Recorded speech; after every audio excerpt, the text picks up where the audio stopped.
Hello guys, welcome back to the fourth episode of God of War. It's Invictus Brit, and I hope you guys are enjoying this series as much as I am so far.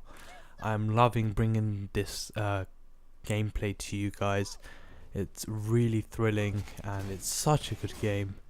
So definitely, like I said before, get your hands on this game, guys. So in this episode, the things I want to go over is kind of the equipment I am using to create these episodes for you guys, and also how I edit my videos. So let's start off with the beginning. So the equipment I am using. So to record the videos, I'm using an Elgato HD60. That will allow me to record gameplays on PS4, Xbox, and several devices that have HDMI inputs at 60 frames per second. However, these videos are not shot at 60 frames due to the fact that the game itself can only run at 30, so it would be a bit pointless shooting at 60.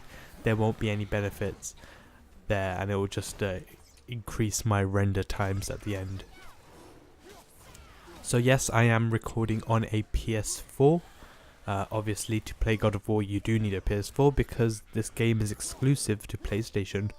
So yes, I am using a PS4.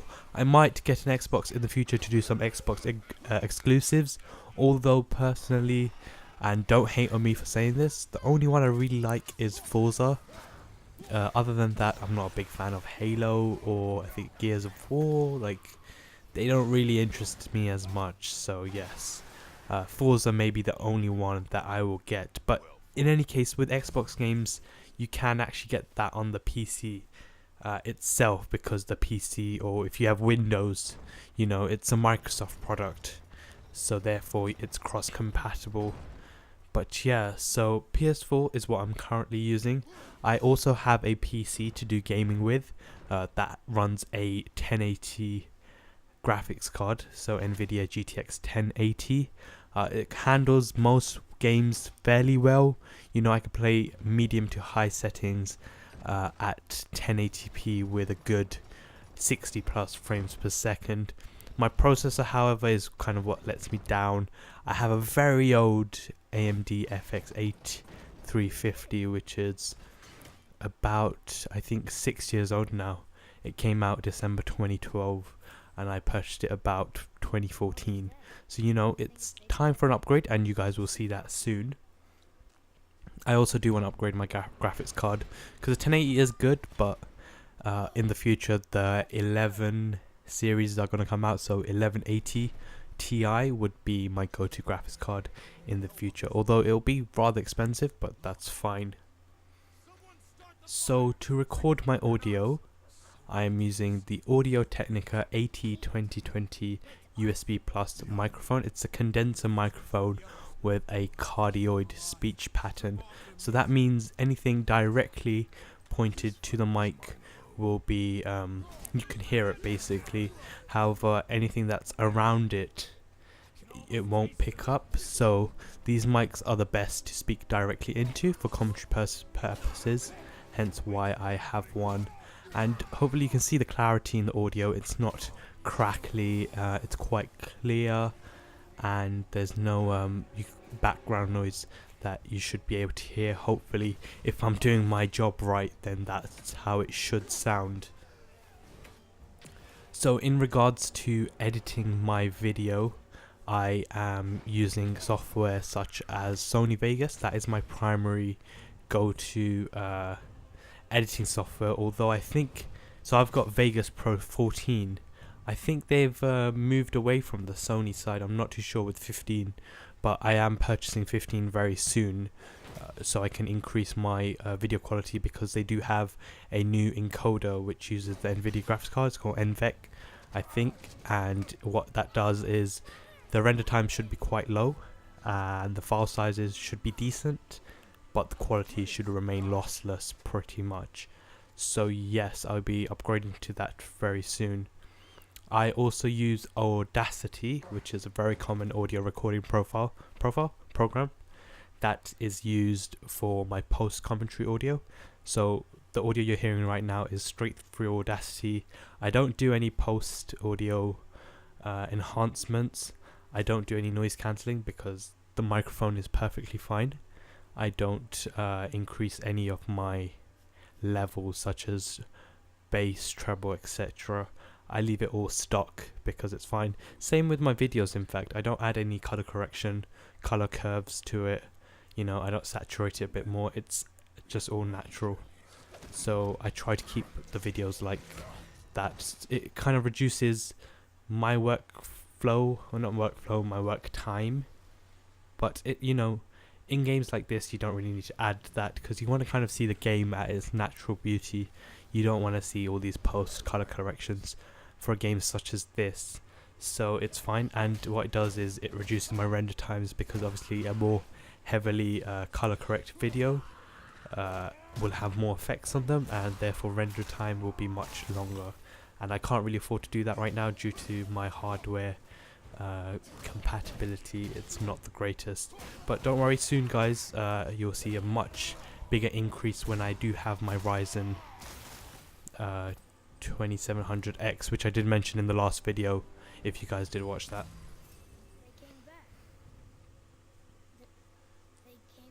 One thing I did forget to mention, the monitor I'm using, it's a 1440p or 2K monitor. It's Dell. I'm not too sure what the model number is.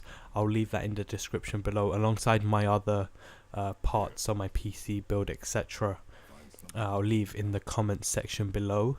It's a really nice monitor. It's infinity edge display, so there's very thin bezels, so it's end to end. It's very immersive, very color accurate. I think it's got 99% sRGB profile, which is very good for editing photos and also videos like God of War, etc.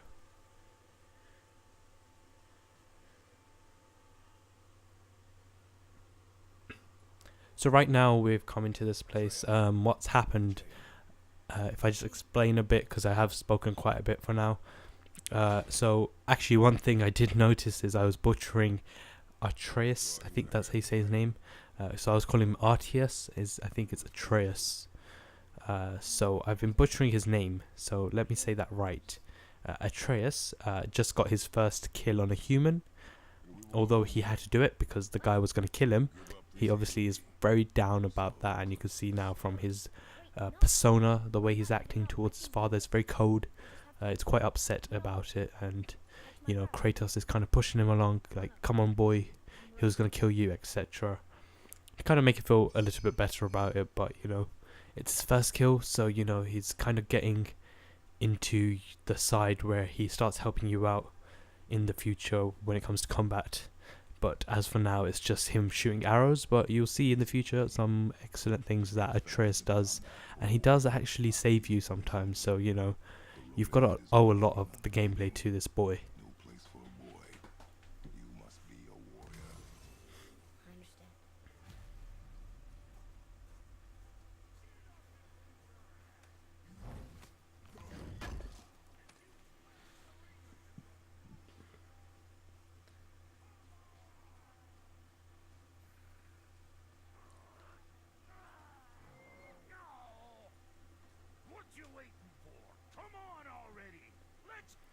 So here we're going to meet one of my most favourite characters in the God of War series. This guy is absolutely hilarious, and he helps you a lot when it comes to future gameplay. You'll definitely see in later episodes how we utilize this new character, but I'll kind of let the video do the talking for now. So this is going to be an introduction to the new character, whose name, if it hasn't already been revealed, his name's Brok. So yeah, let's just watch this segment because it kind of shows an introduction of what Brok does and what he can bring to the gameplay.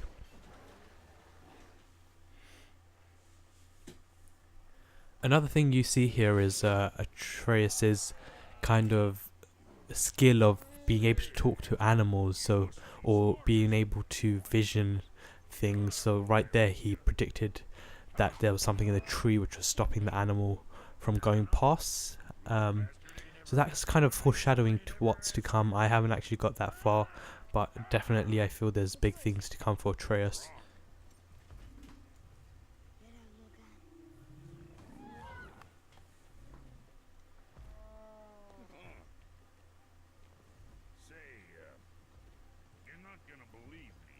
So we're just going to watch this segment of an introduction to Brock.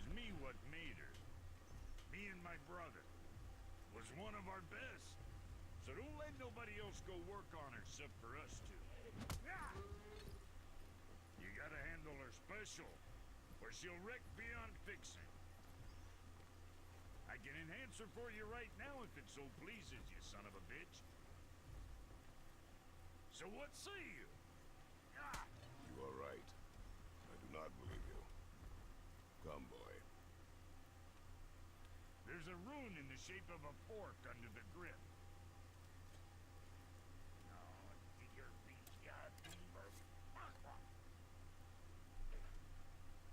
That was our brand, my brother and me, before we split. I got half of it right here, see? Look, you want I should upgrade her or not? Very well. I expect an improvement. So as you can just see by that, Brock created Kratos' axe alongside with his brother. So that's quite cool that that happened. So we get to meet Brock. So what Brock brings, and I kind of skipped this bit because I did kind of take a long time in his shop. So Brock brings the ability to upgrade your armor, buy new armor, sell old armor, upgrade armor pieces, you know, upgrade your son's armor, as well as your axe, your Leviathan axe. If you get this specific item, I forget what it's called. I think it's called Frost. Something Frost, I'm not too sure, but if you get or if you acquire one of these, you're allowed to upgrade the axe to the next level, which is quite cool. Other things you can upgrade is also Atreus's bow. I think it's called Talon bow, so you can upgrade that and upgrade the quiver as well, or the arrows, so that there are faster reload times. Actually, no, I think the faster reload times come in the skills, but the more damage inflicted, etc. And if you upgrade Atreus's armor, he can get certain abilities, which is quite cool, or increase stuff like your health, the health gems that you pop, increase how much health you gain from them. So it's quite cool. Brock's little shop. Later on, we do get to meet his brother as well. Sorry for the spoiler alert. Although it's not very big, we do get to meet his brother later on. He also brings the same thing, but what they also do is they provide you side quests, which are quite good. Here I didn't realize there was this spike thing on the wall, so I walked into it I think twice before realizing, oh wait, this is doing some damage to me. So I think I walk into it again, or so I'm like kind of looking at that piece of wood, like what am I doing? And then I kind of realized, oh wait, I'm supposed to hit that. And then I think I try walking to this one, I get hurt again, or I don't. I won't. That time I think I learned from my mistakes. This bit, however, I do die a few times, so I kind of clipped it out. It's quite embarrassing, but I just kind of didn't get to grips of what was going on here, because what you had to do, you had to hit this swiveling door. And what that does is it releases the spikes from the floor, but on a timer, and then you gotta freeze it. I'll show you what it looks like now.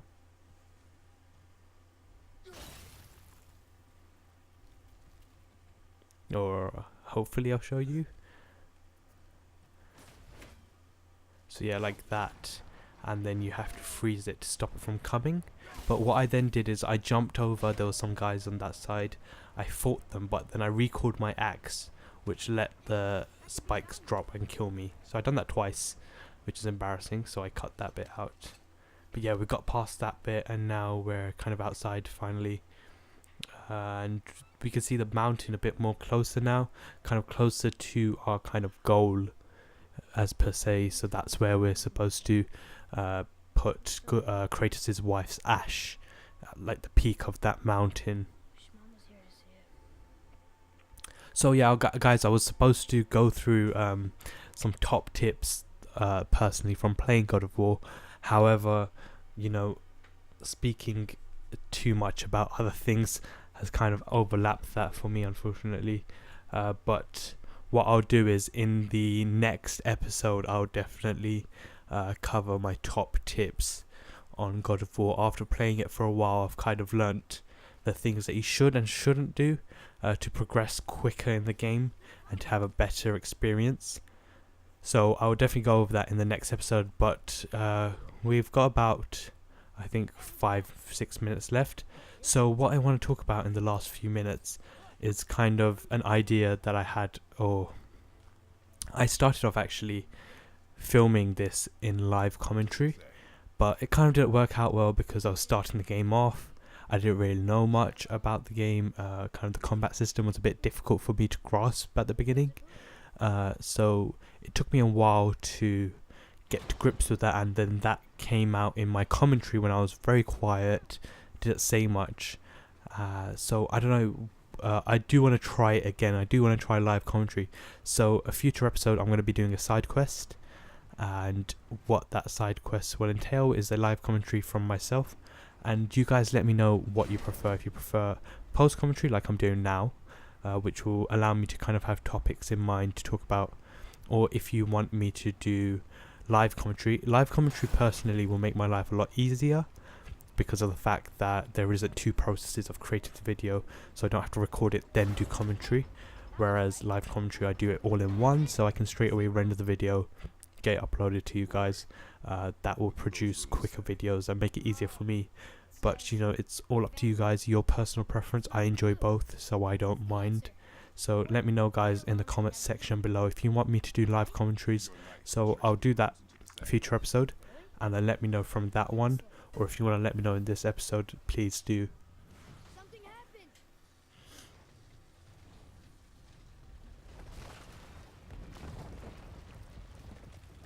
It worked. So as you're going to see throughout the game, there are going to be these little puzzles. Sometimes they can take me a while to figure out. That one was actually quite quick, so I was quite pleased with it.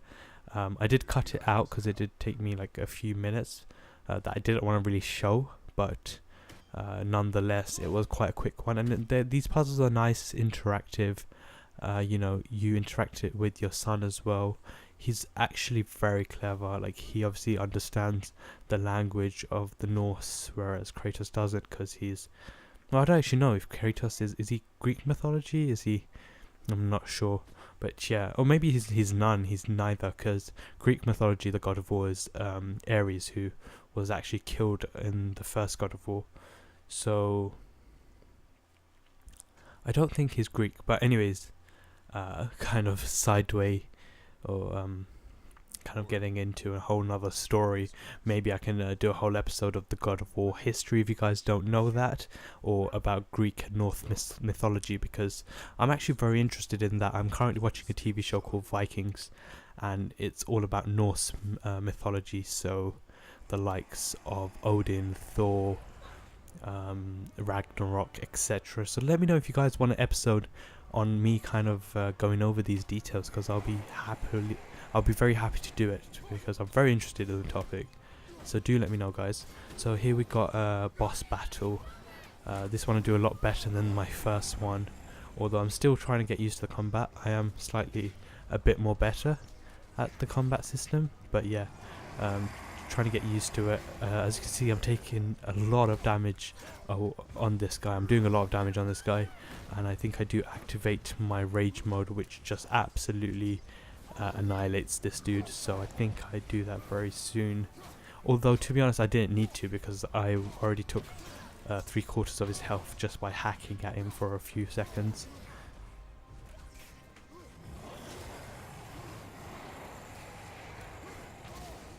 So yeah, here we go, we activate it, and literally a few hits and he's pretty much gone. And I really like the R3 animations that they have got going. It's pretty cool. Sometimes it can be interactive as well, so in the future you'll see you can actually ride some of the enemies, which is quite cool, and they can inflict damage on others, so that's quite sweet. But I still have rage mode activated here. Take away a few more soldiers. But yeah guys, I'm going to be coming to an end of this video very soon, But let me know how you guys want me to do my future commentaries, post or live. And I really do hope you guys are enjoying this series, because I'm loving bringing videos to you guys, commentaries, talking about things. You know, it's really fun, and I am going to bring so much more content to this channel. Just watch this space and you'll see how rapidly things will progress on this channel. So I have big plans for the future. What I'm going to do is I'm going to let the video finish here and just say that thank you for watching this video if you've watched it until the end. Until then, it's your boy Invictus Brit, and I'll see you next time.